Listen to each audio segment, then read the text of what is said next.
আজি আপোনালোকৰ সংবাদ মাধ্যমৰ জৰিয়তে আমি সদৌ গোৱালপাৰা জিলা ছাত্ৰ সন্থা পবিত্ৰ মঞ্চৰ পৰা সমগ্ৰ অসমবাসীলৈ অসমীয়া নৱবৰ্ষ আৰু হেঁপাহৰ ৰঙালী বিহুৰ আন্তৰিক হিয়া ভৰা শুভকামনা জনাইছো।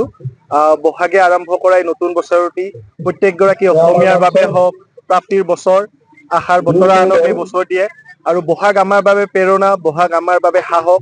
যেতিয়াই জাতিটোৱে আচলতে বিপদৰ সন্মুখীন হয়, জাতীয় সংকটৰ সন্মুখীন হয়, তেতিয়া এই বহাগৰ পৰা ৰঙালীৰ পৰা আমি সাহস প্ৰেৰণা লৈ আমি জাতিটোৱে পুনৰবাৰ আগবাঢ়িবলৈ চেষ্টা কৰো। বিহুটো আচলতে আমাৰ কেৱল উৎসৱ নহয়, ই আমাৰ প্ৰতিটো সমাজ নীতি, আমাৰ আচলতে অৰ্থনৈতিক দিশ, প্ৰতিটো দিশৰ লগত আচলতে বিহুটো আমাৰ জড়িত হৈ থকা এক আচলতে সম্পদ। আৰু আমি দেখিবলৈ পাইছো আচলতে বিহুটো আচলতে বাজেটৰীয়া কিছুমান সংস্কৃতিৰ ফলত আচলতে বিহুটো আচলতে আগৰ যি আচলতে বিহু বুলি ক'লে যি ধৰণৰ পৰিৱেশ আছিলে এই পৰিৱেশত নাই।